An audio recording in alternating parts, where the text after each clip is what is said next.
और जब क़यादत ने इनकार कर दिया कि हमारे जो वर्कर्स हैं वो हमारे कंट्रोल में नहीं है, तो फिर मोहसिन नकवी के ऊपर जो इल्जाम दे रहे हैं, तो मोहसिन नकवी के पास भी क्या ऑप्शन पे रह गया था? देखिए ना, आप ना कोई डायलॉग कर रहे हैं, ऐसा ही या तो कोई डायलॉग करने वाले कैपेबल लोग होते पार्टी के अंदर, तो वो उसको इस बात पे कायल करते कि आप हमें टाइम दें, 2 घंटे, 4 घंटे, 6 घंटे, हम यहाँ पे अपने जो वर्कर्स हैं उनको समझा के पीछे चले जाते हैं। तो कोई इतनी बड़ी बात नहीं थी, हो सकता था।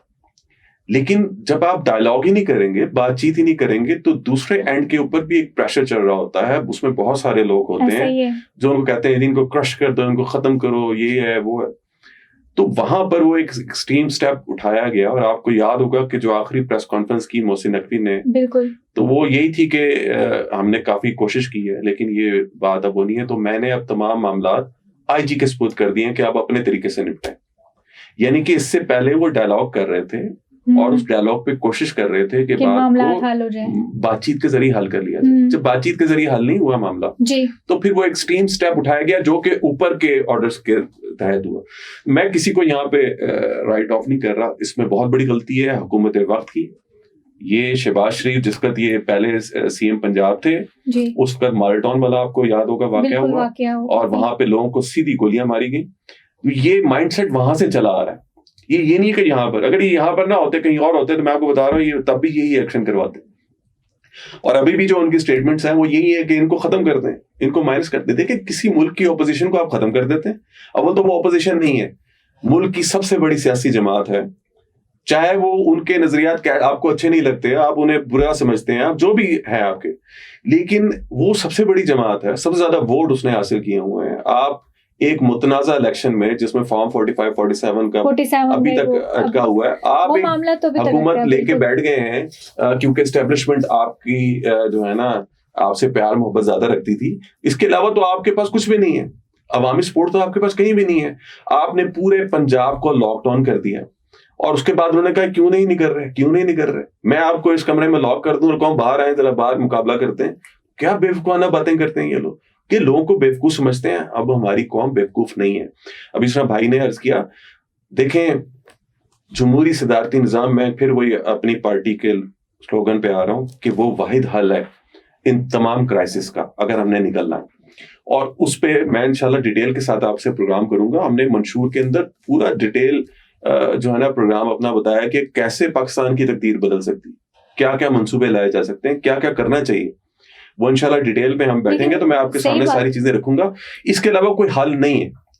मैं अभी हमारे जो चेयरमैन है चौधरी नासिर महमूद, अभी थोड़ी देर पहले मेरी उनसे बात हो रही थी, तो उनका कहना भी यही था कि देखें पाकिस्तान इस वक्त क्राइसिस में है।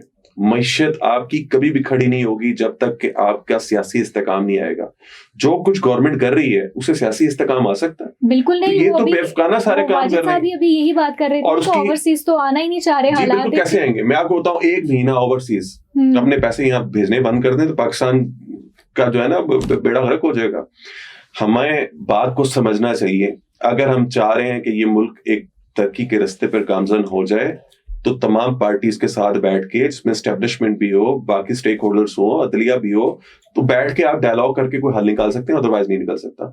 अदलिया का मैंने आपको पिछली दफा बताया था कि आईनी तरमीम देखें होने जा रही है, चाहे पीटीआई साथ चले ना चले। वो पूरा ड्रामा रचाया गया, पीटीआई को साथ चलाने का, साथ तो चलाना नहीं था, और वो तरमीम पास कर ली गई।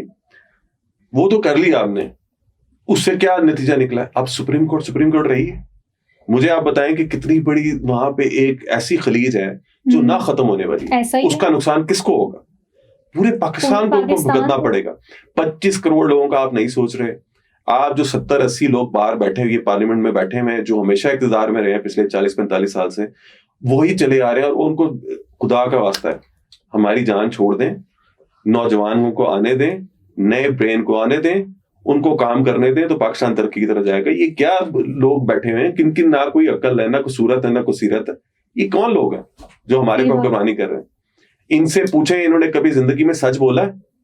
वो अभी तारड़ साहब को मैं सुन रहा था, उन्होंने कहा जी एक भी बंदा नहीं शहीद हुआ, मैंने खून का एक कतरा भी नहीं देखा सड़क पे। वो तुम्हारे चाचे मामे ताए थे जो हॉस्पिटल्स के अंदर जो है जख्मी पड़े थे, चले छोड़ दें कितने शहीद हुए, कितने मारे गए, कितने नहीं, तो जख्मी का खून सड़क के ऊपर नहीं गिरा। मतलब झूठ को खुदा का वास्ता यार, किसको बेवकूफ समझते हैं आप? ये कौम बेवकूफ नहीं है, ये कौम बाहर निकलेगी और अब हम निकालेंगे इसको बाहर। हमने सब्र किया, हमने बहुत देखा है, और मैंने बार बार अपनी प्रेस कॉन्फ्रेंसेस में भी ये कहा है कि हम देख रहे हैं कि ये पार्लिमानी पार्टीज क्या करती हैं, कब तक ये ड्रामे रचाएंगी, इनको ड्रामे रचा लेने दें ताकि पूरी कौम अच्छी तरह देख ले कि ये इनकी असल शक्ल क्या है। लेकिन इनको भी तो स्पोर्ट है। अभी आपने एस्टेब्लिशमेंट की बात की कि एस्टेब्लिशमेंट का वो जो एक स्पोर्ट होती है, तो कोई भी हुकूमत आती है, किसी भी सियासी जमात की, तो एस्टेब्लिशमेंट का तो एक लाडलापन तो मिलता है। आपकी बात ठीक है, देखें, लेकिन एस्टेब्लिशमेंट की मजबूरी है, वो इन्हीं पार्टीज को सपोर्ट करेगी ना जो ये 4, 6, 10 आपके सामने नजर आती हैं।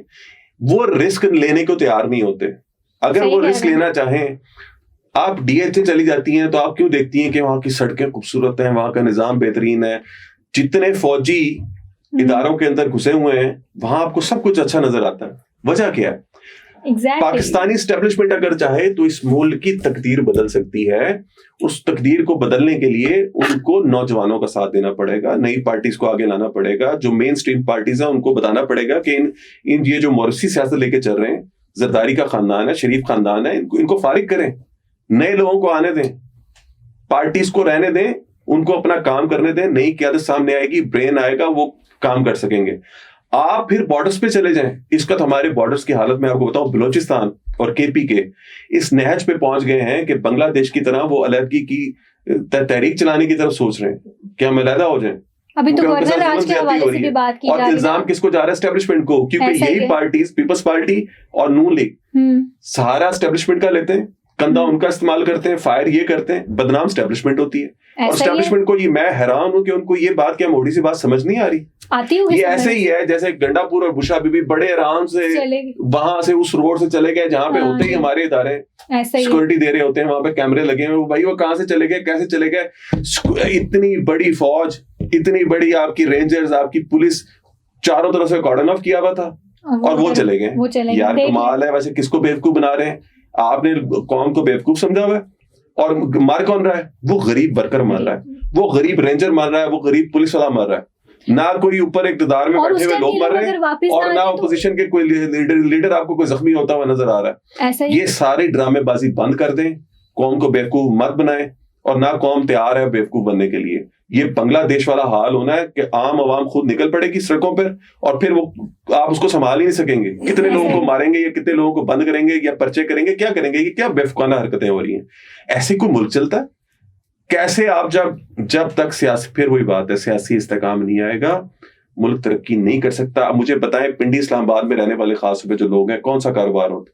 उन्होंने आना था 26 तारीख को, और आपने 4 दिन पहले पूरा पिंडी इस्लामाबाद पंजाब सारा बंद कर दिया था। आपने सब कुछ बिल्कुल ऐसा ही है। कंटेनर लगे हुए थे, आपने करोड़ों रुपया कंटेनर की मद में दे दिया। मतलब कोई अकल है, कोई शऊर है? कौन लोग, मैं तो समझता हूँ ये लोग सिर्फ अपनी अना की जंग लड़ रहे हैं और इस अना में बेड़ा गर्क हो रहा है सारे मुल्क का, सत्यानाश हो रहा है इस मुल्क का।